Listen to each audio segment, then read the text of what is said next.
half game behind the Blazers for the 6th seed after Portland lost last night. Joined by NBA analyst, one of the favorites, CB, Chris Broussard. But Marcellus, what's your concern level for LeBron headed to the playoffs? Oh, it's high. Styles P high. High. You don't remember that? High. Look, LeBron's missing too many damn games on a team that is missing LeBron James. And even with LeBron James on the team, on the roster, healthy, look at these statistics. Is this the team that you think is going to go out there and win back-to-back? Then when they're 28th in the NBA in turnovers, 25th in the NBA in three-pointers, and this is a three-point league, and 23rd in points per game. Like, you even factor in LeBron James. You look at the fact that they've lost 8 of their last 13 games, 5 of their last 6 road games.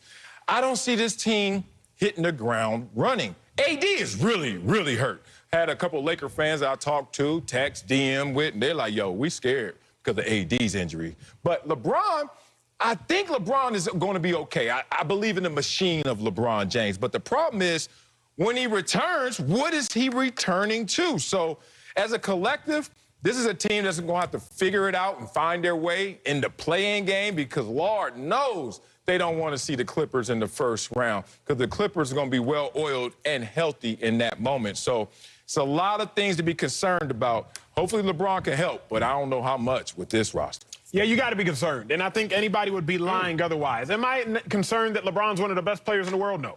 Am I concerned that LeBron is one of the most physically gifted players to ever touch a court? No. Am I concerned that LeBron James is one of the wisest players to ever dribble a basketball? No. But I'm also very conscious and cognizant of the human anatomy. I'm also very conscious and cognizant of the fact that LeBron James is 36 years old. I'm very conscious and cognizant of the fact that LeBron has missed 26 out of the last 28 games. We can all say it's no big deal. But let's not look at LeBron James for a second. Let's look a little bigger picture, because think about the 4 NBA teams that were in the conference finals last year. You got the Lakers, you got the Celtics, you got the Nuggets, you got the Heat. Think about how they're all faring this year. The Lakers from a 1 seed to a 7 seed. Celtics from a 3 seed to a 7 seed. The Nuggets from a 3 seed to a 4 seed. CB, literally every team has collectively gotten worse.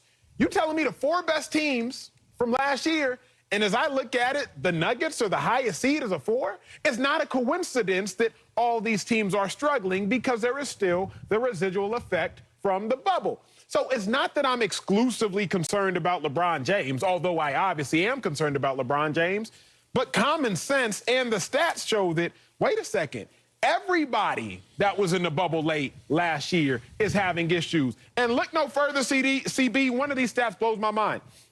Since 1983-1984, when there was a 16-team format in the playoffs, this is the worst drop-off from teams that were in the conference finals last year to the same 4 teams the following year. So this ain't just Acho talking out his behind. Statistically speaking, all 4 teams are struggling. So, of course, the leader of the best team would be struggling as well.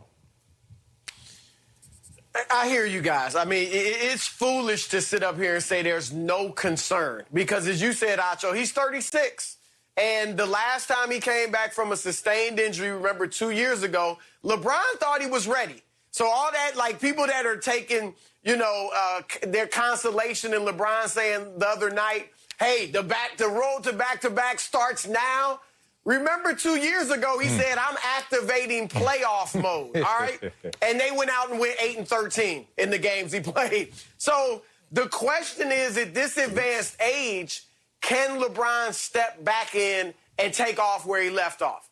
And maybe at 36, you need more time, right, to get going. You may need 2, 3, 4 weeks before you can get back to your mid-season form. So that is indeed a concern. There's no question about it. Secondly, guys, it's the way LeBron plays, which is obviously awesome, but his style. Like, you look at the guys in Brooklyn. We saw James Harden, right, come back after missing, a month almost, and he was fine. 18 points, 7 rebounds, 11 assists, and the team, he fit in seamlessly. Kevin Durant, same thing. Why? Because they can shoot. They're some of the best shooters we've ever seen, and also throwing Kyrie. So it's easier to fit in when you can catch and shoot. Well, LeBron doesn't catch and shoot. LeBron comes in and everything changes because he handles the ball a lot. He has his spots on the floor. Everyone's role changes with LeBron. So that's something that the Lakers are going to have to get used to again on the fly. Andre Drummond. LeBron's rarely played with a big guy that likes to be on the low post. And if you look at the numbers, it's a small sample size, admittedly. But his numbers right now with Andre Drummond, Drummond is the only Lakers player on the team who has a negative net rating when he's playing with LeBron. It's -3. No one else on the team is even below +6 with LeBron. So that's going to have to be worked out. How does LeBron play with AD or Drummond on the floor? And do they have to get Marc Gasol in there more to open the space in the middle up for LeBron? So there's concerns, and I'm going to pass it on back to you guys, but I do have one more thing I want to throw out when it rallies back around to me. It's not adding up, CB. It's not adding up. Now, they can figure it out, but on the calculator right now, it's not adding up. You talked about LeBron's game, and I love the fact that you brought that up because LeBron's game is a commitment to physicality. That means you're going to have to get physical. When you're physically ailing, and every step you take, every move you make, it may be something that can stop you in this season, as it has so many times with LeBron this year. What are you going to do in terms of that commitment to your game, to that physicality? It's just going to be interesting. It's not adding up, but we'll see if he can figure it out. Also, let's just talk about the impact and effect of LeBron James to this year's team and last year's championship team. Last year, the Lakers, 746 win percentage with LeBron James. This year, 651. All these little things add up to a big thing when you look at them in totality. Below 500 against teams above 500 this year. 2-7 versus the top 3 seeds in the West. Please, please, please, please. I mean, the Clipper fan in me says, come on, Lakers, let's go. But please, if you're a Laker fan, do not wish that this team has to see the Clippers or any team that they're not capable of beating day one. The Warriors, good luck against them in the play-in game series, but this is a team that is just not playing up to their standard. And as you pointed out, Chris, they're still trying to figure out their personnel matchups and lineups to go out there. With injuries, it seems like it's a daunting task. Here's the silver lining. Obviously, a big silver lining is he's LeBron James, all right? And we've written him off before. Hello. And playoff LeBron is a different animal. So there's that, okay? The other thing is you can kind of do away with some of these numbers you guys are throwing out because Anthony Davis has played like 34, 35 games. He's missed half the seasons. So a lot of those games where they faced the top teams, AD wasn't there or LeBron wasn't there, or both weren't there, all right? So I'm not putting too much stock in all these numbers. And here's the final thing for Lakers fans to feel good about.